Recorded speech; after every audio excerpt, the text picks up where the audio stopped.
Buenos días, por favor pongan su asistencia, en un momento ya comenzamos.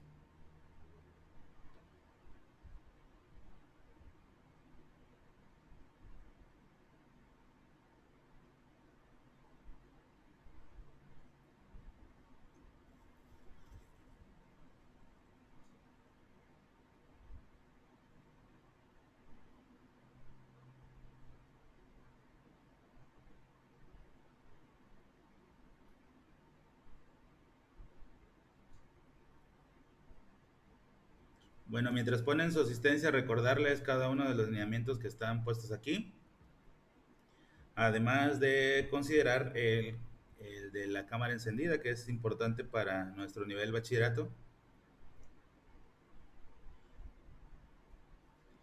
Y bueno, vamos adelantando un poco. Eh, Estamos en el grupo de primero C y hoy es la sesión número 7 para ustedes de la materia de ética.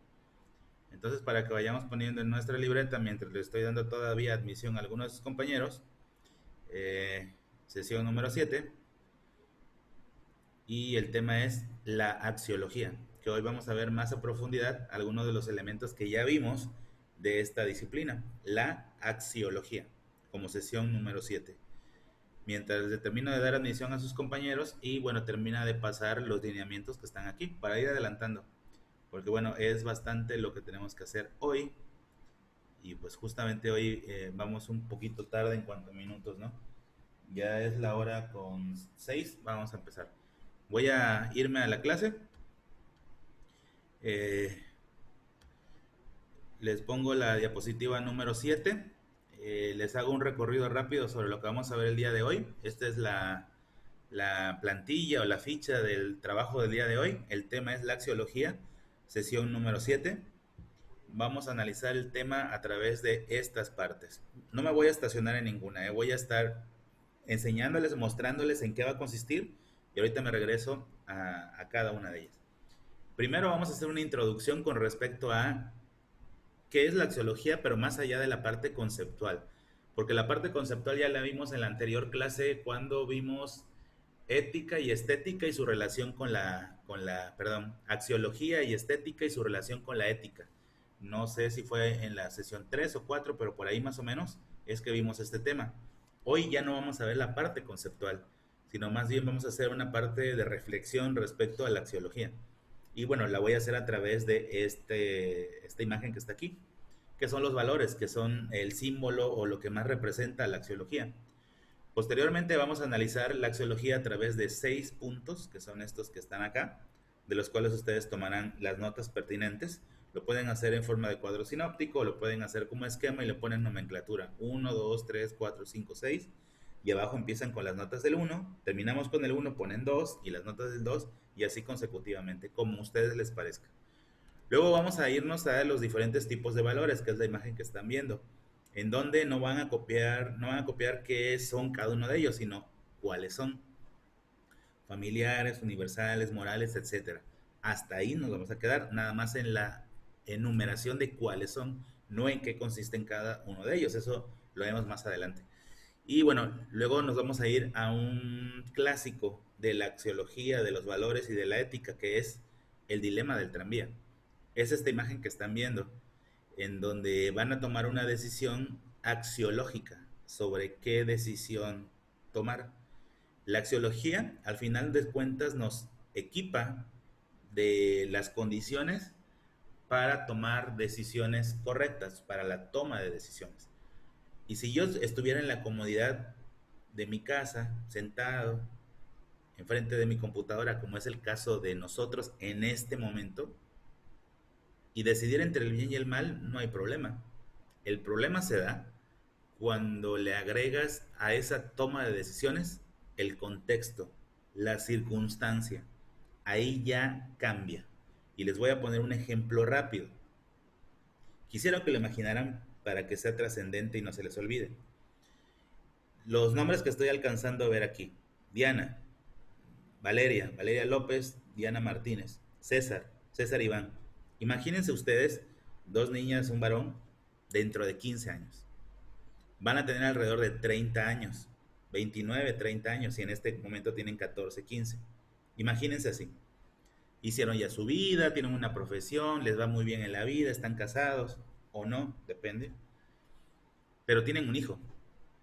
Y esto que quiero que imaginen, van tomándole la mano a su joya, a lo más preciado que tienen en la vida, que en este momento no lo entienden, pero si están ahí cerca sus papás, háganle una miradita y van a decirles, sí, es lo más preciado que tenemos, los hijos. Imagínense que van tomados de la mano de un pequeñito de 2 o 3 años, ¿sí? Y aparece una calamidad, aparece un asaltante que quiere dañar a la joya que es tu hijo. En ese momento los bienes materiales que traigas, una cadena, una pulsera de oro, un reloj, dinero, el celular, no importa. Es una reacción tan rápida que realmente no importa. Cuando va implícito, tu hijo. Si fuera solo, quién sabe cómo reaccionarías. Tal vez te opondrías al asalto. Pero como no quieres poner en riesgo a tu hijo, que es lo más valioso que tienes, no pones resistencia. Pero aún así, tu agresor lo quiere lastimar. Tiene un arma punzocortante o se lo quiere llevar, lo quiere secuestrar. Tú ya sabes para ese momento, porque entre otras cosas llevaste ética uno en bachillerato, Elizabeth, y aprendiste cosas, y aparte tu vida te ha enseñado cosas, tu experiencia te ha enseñado cosas, sabes lo que es bueno, sabes que no es bueno la agresión física, sabes que no es bueno lastimar a alguien, sabes que es malo, muy malo, incluso matar a alguien, pero en ese momento, ante esa circunstancia, si tú tienes la oportunidad y están lastimando al ser que más quieres y amas, la decisión cambia. ¿Qué harías? Fácilmente o dócilmente dejarías que tu hijo se lo lleven y que posiblemente, dice la estadística, que hay la menor probabilidad de que lo vuelvas a ver y de que lo vuelvas a ver. Es la estadística de los secuestrados. O harías lo que puedas por salvarlo, incluyendo lastimar al agresor o incluso involuntariamente causarle la muerte debido a una herida defendiendo lo tuyo. La ley dice que, bueno, es en defensa propia, te ampara la ley, pero éticamente, moralmente vas a cargar con esa culpa. Ahí, esa circunstancia cambia todo, porque yo les aseguro que nadie está empezando en algún momento de su vida a lastimar o herir tanto a una persona como incluso para provocarle la muerte, pero las circunstancias lo cambian todo. Entonces la axiología, además de clasificar lo bueno y lo malo como valioso o no valioso, valores o antivalores, se enfoca en analizar cómo es que se toman las decisiones, cómo es que las decisiones cambian dependiendo del contexto, la circunstancia. Y el dilema del tranvía es eso, es que tú tomes una decisión ante un conjunto de circunstancias con una sola intención, que se den cuenta que elegir el bien o el mal, elegir actuar bien, si estuviéramos en la comodidad de nuestra casa, todo el mundo sabría que decidir lo bueno. Pero si acompañamos la toma de decisiones con una circunstancia tan extrema como la que les estoy mencionando, quién sabe cómo actuaríamos. Quién sabe bajo esa circunstancia cuál sería nuestra reacción. Entonces a lo mejor seríamos agresivos, hostiles, hasta nuestro lado salvaje saldría. El golpe de adrenalina nos haría que tuvieras la fuerza suficiente para tirar de un golpe al agresor de tu hijo. Es decir, la circunstancia es la que hace que dudemos a la hora de decidir una cosa u otra. Y así la vida está llena de esas circunstancias. Entonces no es tan fácil. Porque si fuera tan fácil, estaremos en una sociedad estable, ética, moralmente correcta.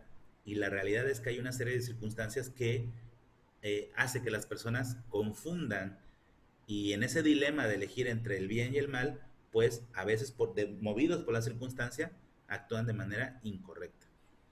También vamos a analizar esto que es sumamente importante y que creo que va a quedar pendiente para la próxima clase, porque así de importante es como para no pasarlo rápido. Si ya sabemos cuáles son los valores, acá la pregunta no es cuáles son y que los enumeres, cuáles son tus valores, cuáles son las cosas que a ti te definen. Y no basta yo poner una lista de 20, 30 valores, sino realmente los otros te ven así. Porque aquí viene la primera gran lección de la clase del día de hoy, que es axiología. Una cosa es lo que yo creo que soy. Una cosa es lo que yo creo que me define, cómo me perciben los demás. Y otra cosa es realmente cómo me perciben los demás. Yo puedo suponer que los demás me ven como alguien amistoso, como alguien confiable, como alguien bondadoso, lleno de virtudes y de valores. Pero ¿qué tal si esas personas piensan lo opuesto? ¿Qué tal si la percepción de tus acciones es lo contrario a lo que crees que eres? Eso es un fallo común, muy común en todas las personas. Esa idea de lo que yo creo que soy y que transmito y lo que los otros realmente perciben de ti.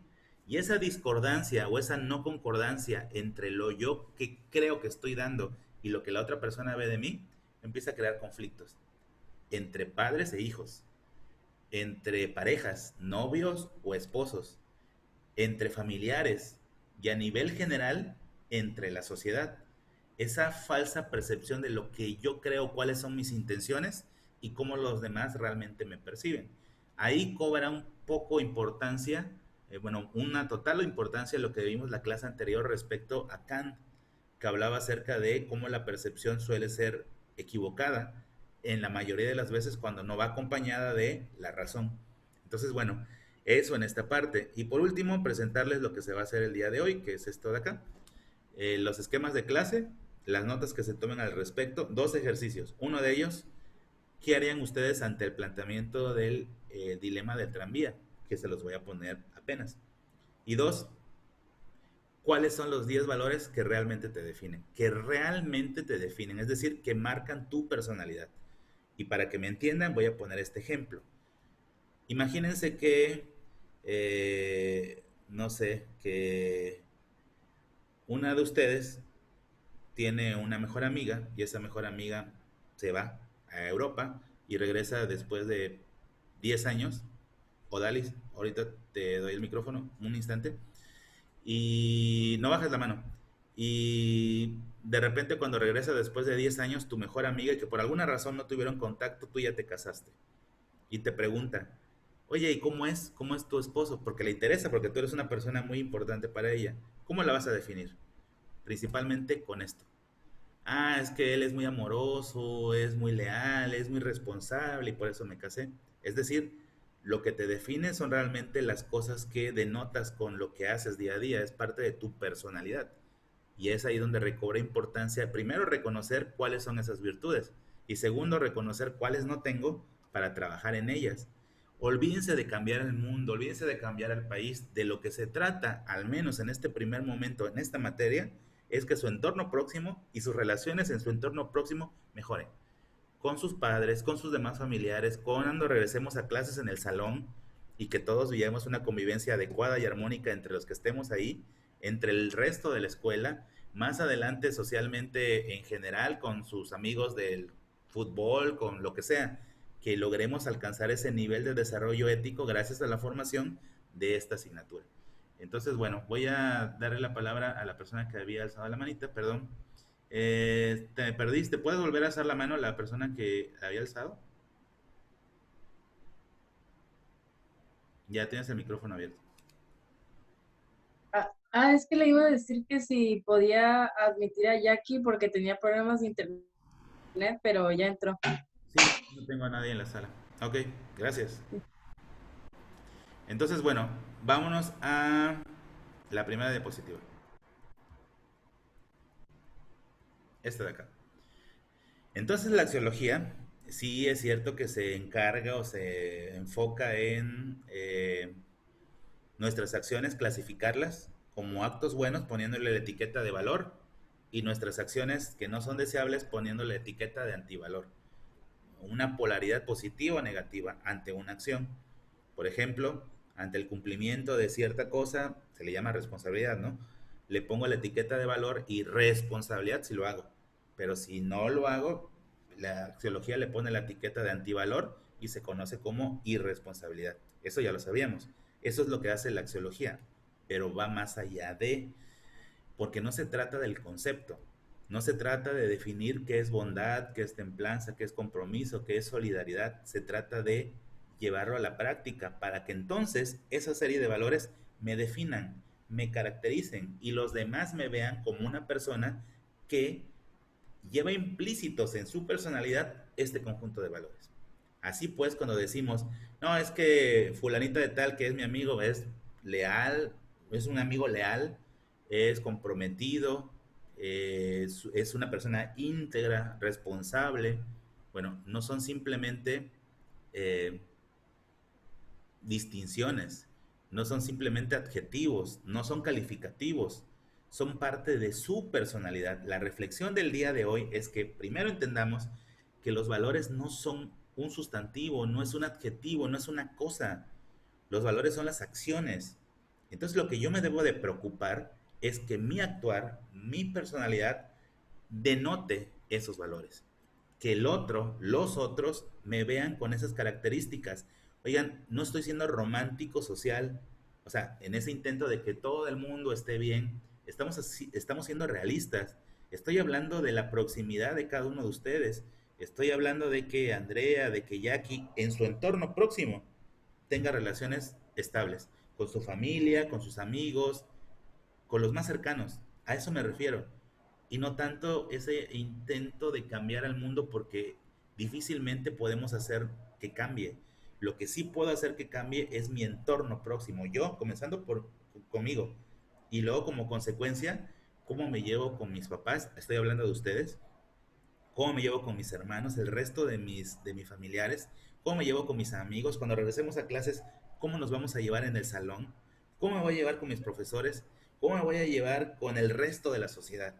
Es ahí donde cobran relevancia estas acciones que generalmente le llamamos valores o antivalores, pero que al final de cuentas es lo que nos distingue como nuestra personalidad. Y en la medida de lo posible, si yo tengo estos valores, ¿qué creen? ¿Saben cuál es la consecuencia? Amistades perdurables, relaciones familiares sólidas, relaciones en pareja que no se destruyen, que son a prueba de todo, que no se divorcian. Eso es lo que gano. Así que vayan pensando lo trascendente que es esto, que no es cualquier cosa. Eso va a hacer que tan solo mi desarrollo personal vaya bien, que debe de ir acompañado de otras cosas, ¿no? La parte laboral, todo lo demás, pero al menos que esta es mi materia, de eso me encargo yo. Y de lo que se trata es que ustedes lo entiendan hoy y que cambien. Es una ética diferente a la de secundaria y primaria. Es más de razonar, es más ya acorde a la edad que cada uno de ustedes tiene. Es más bien reflexiva. Es una invitación a adherirse a esto que están aprendiendo a través de las clases. Estos 6 puntos para explicar qué es la axiología, empezando con el de etimología. La palabra axiología se puede dividir en dos, axios y logos, ología. Axio significa valioso y logos, ología, como todas las otras disciplinas, es ciencia, tratado o estudio. Por lo tanto, axiología significa estudio de lo valioso. La palabra pues se descompone en axios, que significa valioso, y logos, que significa ciencia, tratado o estudio. Por lo tanto, etimológicamente, axiología significa estudio de lo valioso. ¿Cuál es el objeto de estudio de la axiología? Las acciones, lo que hacemos día a día. Así véanlo. No se lleven a la mente ese conjunto de enumerado de 100 diferentes valores. La axiología, más allá del concepto, de esa definición de la palabra, está enfocada en lo que cada uno de nosotros hacemos en nuestras acciones y las clasifica, las categoriza, las etiqueta correctas a valores, son estos. Polaridad positiva, ahí sí todos los que ya conocen. Esa acción hacia la polaridad negativa, eso no es deseable, no es ético, antivalores, con todos los que ya conocen. Eso es lo que hace la axiología. Pero lo que quiero que entiendan es que se refiere a acciones. Es, no es un concepto, sino es lo que hacemos día a día y que nos define. Construcción, que es el punto 3, es que la axiología, y al igual que muchas otras ciencias sociales, no son ciencias cerradas o completas, están en constante cambio, siendo renovadas. Tiene que ver con que se adapta a la nueva circunstancia, tiene que ver que si la moral de un país cambia, también como consecuencia cambia la axiología o la manera de clasificar el bien del mal.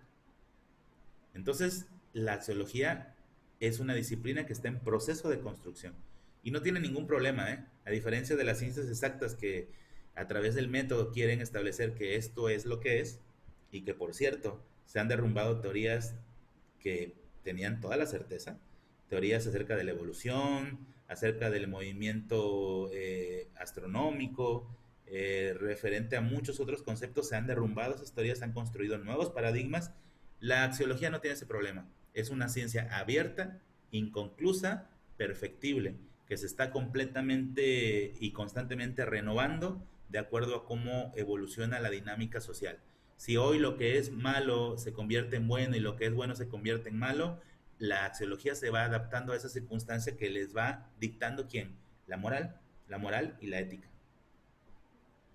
El punto número 4, la relación con la ética y el sistema jurídico. Bueno, la axiología, y ya lo vimos en clases pasadas, junto con la estética es parte esencial de la ética, eso ya está.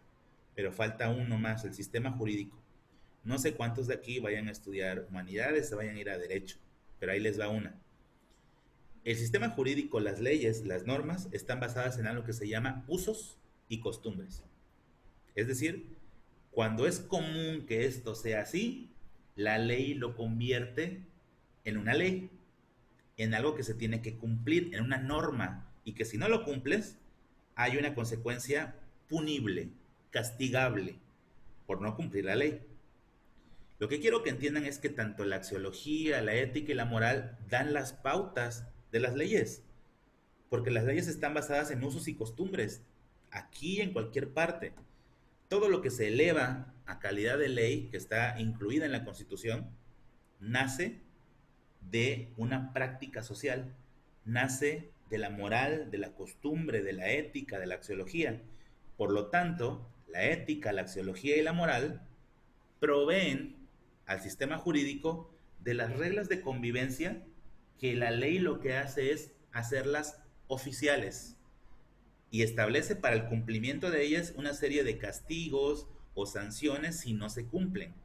La ley vendría siendo el apoyo de la ética, la moral y la axiología para que sí se cumplan. Si éticamente no lo quieres cumplir, bueno, ¿qué te parece si te voy a meter a la cárcel si no lo cumples? Y de esa manera contribuye pues a la ética. Es una relación de ida y vuelta entre la axiología ética, moral y el sistema jurídico. Bueno, entonces espero que el punto 4 nos quede claro. Las leyes están basadas en usos y costumbres y los usos y costumbres los estudia la moral, la ética y la axiología.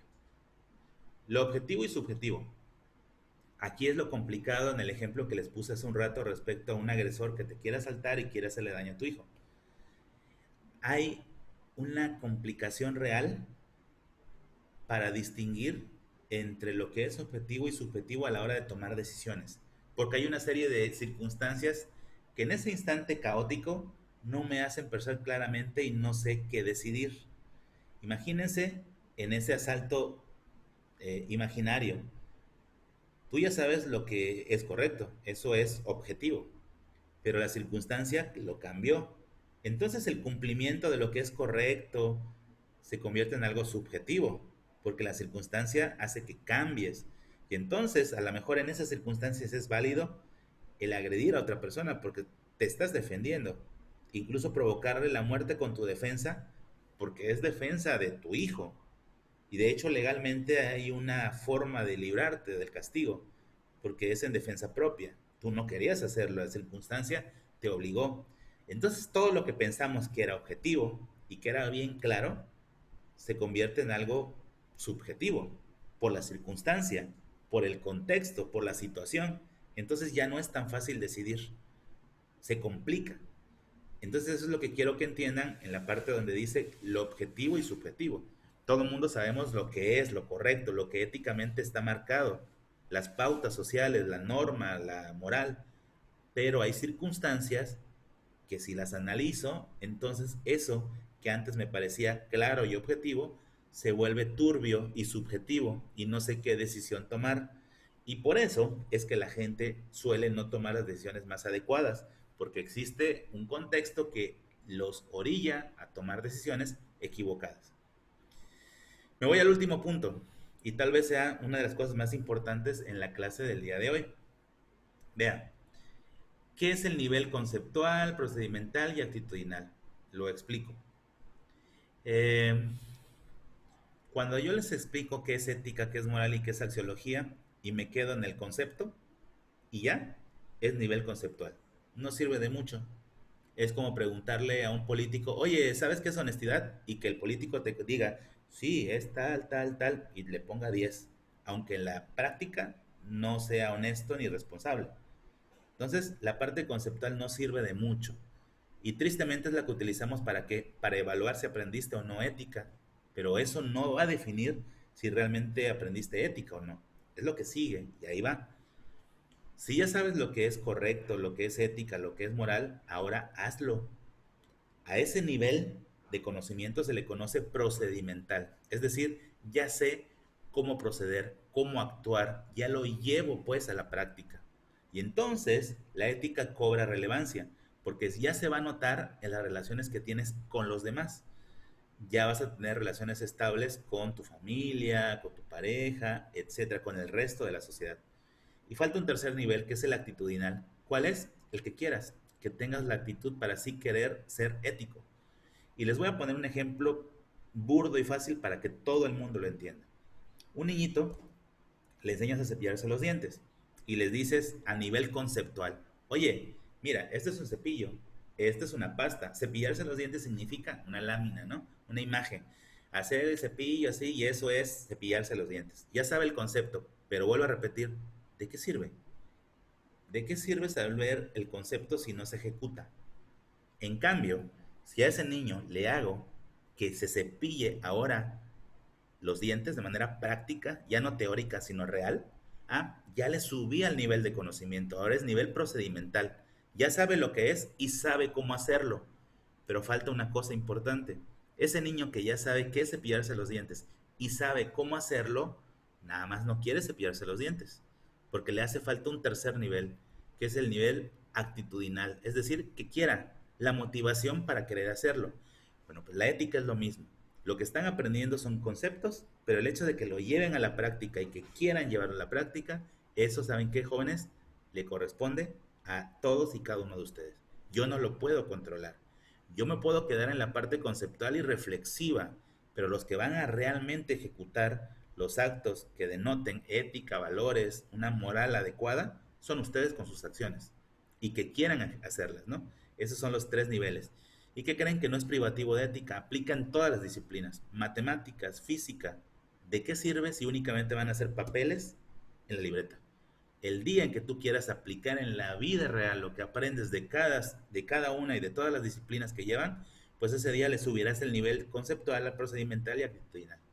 Entonces, bueno, eso es en cuanto a este esquemita de aquí de los 6 puntos.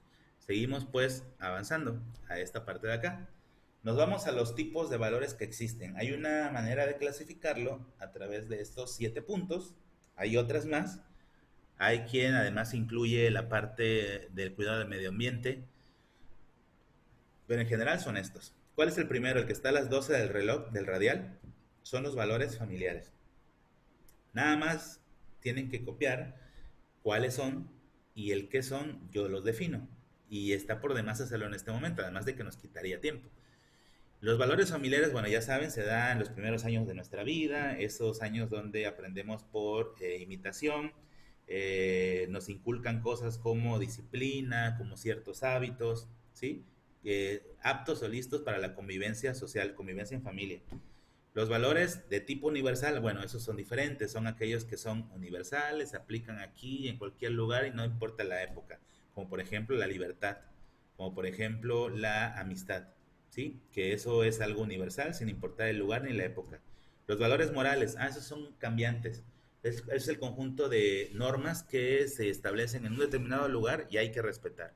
Y solamente aplican en ese espacio y en esa temporalidad. Son cambiantes. Los valores materiales, bueno, es la asignación de lo valioso que le damos a las cosas que son físicas, incluyendo aquí, para muchos, la parte del cuidado del medio ambiente. Los valores espirituales son aquellos que tienen que ver con tu reflexión, con tu forma de pensar, no están relacionados con la religión, porque la espiritualidad va más allá de la religión. La espiritualidad simplemente es estar a solas contigo mismo, esa parte de reflexión que te hace como entrar a una especie de meditación y te permite determinar es como una terapia, una autoterapia que tiene que ver con el estar tranquilo de ánimo contigo mismo, ¿no? En la parte espiritual. Los valores de tipo personales, bueno, ahí implica la apreciación de cada uno de ustedes de acuerdo a nuestras características. Y los valores socioculturales son aquellos que sí son útiles y necesarios para la sana convivencia, como el compañerismo, como la tolerancia ante los que son diferentes a nosotros.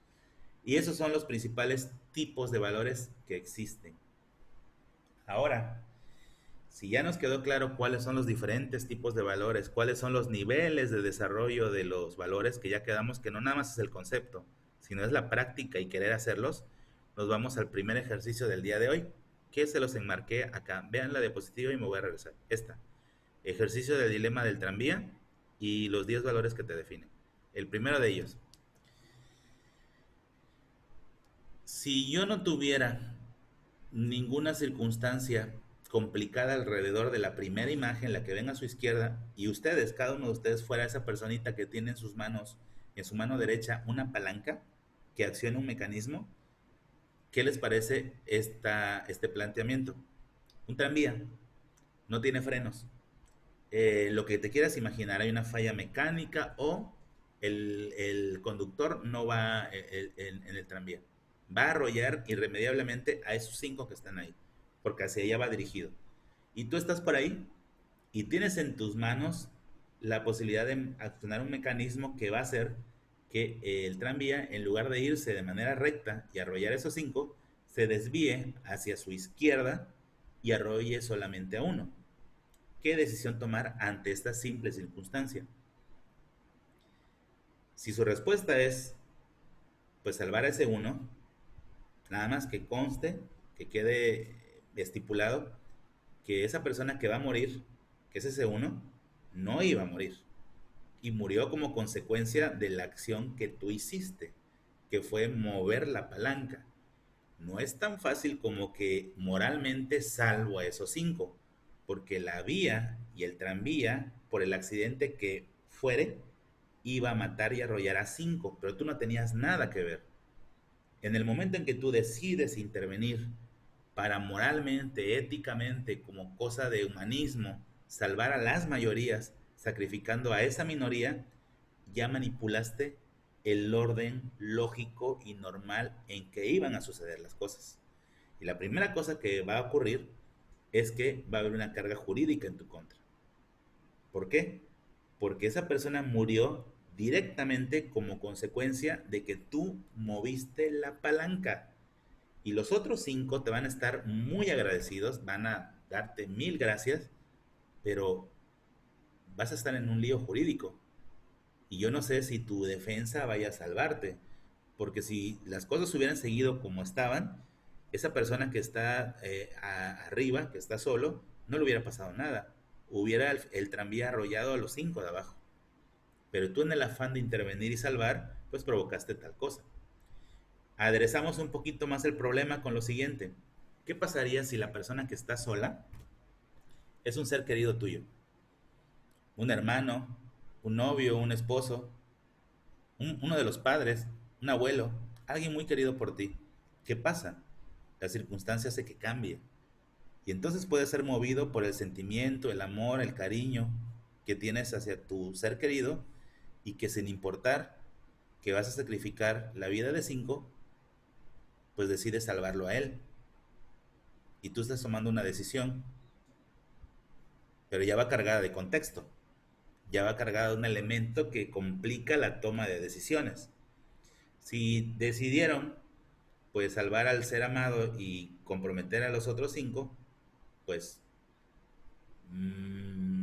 salvaste a la persona que amabas, pero habría que ver las implicaciones éticas, morales y jurídicas que vienen como consecuencia. Todavía un caso más extremo, el que está a su derecha, se plantea así. Hay un puente previo a la parte esta donde el tranvía arrolla a las personitas.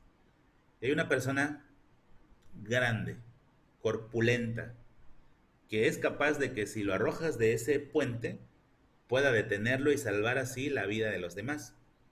¿Lo harías en el afán de salvar a los otros 5?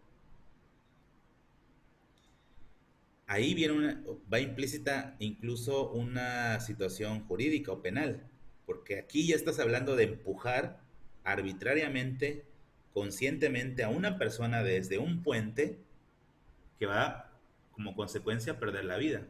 Ahí sería un delito que ahí sí no te salva nadie. Bueno, a menos que pues sea un delito impune, ¿no? Como a veces sucede en México, a veces. Pero es un delito y ahí la ley no te protegería, no te ampararía.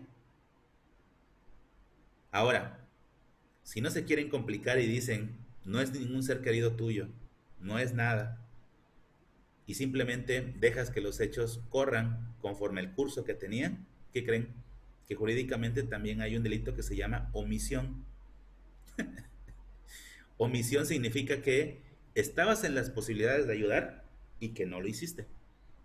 ¿Saben que se puso de moda ese delito como cuando, por ejemplo, vemos abuso de hombres hacia mujeres y otro hombre que está cerca no interviene? Ah, es un delito por omisión. Es decir, estaba en tus manos ayudar, auxiliar y no lo hiciste. ¿Saben que también en un accidente automovilístico, si arrollas a una persona y no te detienes, o te detienes más adelante y nunca te bajas de tu auto porque así te dijo el seguro que hicieras, y no te bajas a auxiliar a la persona que acabas de arrollar, se acumula un delito más, aparte del que ya cometiste de arrollar a alguien, que se llama omisión. No le prestaste ayuda a alguien que la necesitaba. Y eso convierte tu delito en un delito no grave, porque fue un accidente, ahora en un delito grave. ¿Se dan cuenta que a la hora de tomar decisiones es sumamente complejo? ¿Se dan cuenta que no es simplemente saber lo que es bueno o malo, sino que implica un proceso muy racional para tomar la mejor decisión y la más adecuada y sin que provoque perjuicios en tu contra, como por ejemplo caer en la cárcel o cargar la conciencia toda la vida de que hiciste algo no ético, no moral? Bueno, la reflexión es esa. La vida y la toma de decisiones en esta vida para hacer lo correcto y lo que no es complejo. Por eso la gente se equivoca, por eso la gente falla, porque no es tan fácil, porque el decidir entre el bien y el mal, entre lo correcto y lo incorrecto, casi siempre viene impregnado o aderezado con una serie de circunstancias que nos complican la toma de decisiones. Entonces la reflexión que se llevan de este ejercicio, que apenas van a poner su respuesta y qué harían y por qué, tiene que ver con que entiendan que es bien complicado tomar decisiones éticas correctas. Es mucho más complicado de simplemente saber qué es el bien y hacerlo. Ahora, además de eso, deben de escoger 10 valores que te definan, que es la parte que está acá, el ejercicio de 10 valores que te definan y que conste que el definir significa que los demás me perciban así. O sea, no vayan a poner, sí, soy bondadoso o bondadosa y todo el mundo piense de ti que eres lo contrario, ¿no? Que eres arbitraria, que eres tirana, que eres, ¿sí? Se trata de escoger 10 valores que realmente te definan. Y si les cuesta trabajo, pues a lo mejor significa que no le están dando énfasis a sus acciones necesarias para que los demás te perciban así y te pueden percibir de una manera diferente. Entonces, bueno, ese es el ejercicio que está aquí en el D y bueno, la ayuda es que puedan tener ahorita en estos breves segundos estos valores y tratar de ver si algunos de esos me definen. La alegría, la justicia, la dignidad, la integridad, la amistad, que son los valores que nos definen. Esa sería su actividad como sesión número 7. Y pues bueno, que descansen el día de mañana, recarguen pilas, que estén bien, nos vemos la próxima vez. Esta es la actividad que tienen que hacer. Adiós, buena tarde.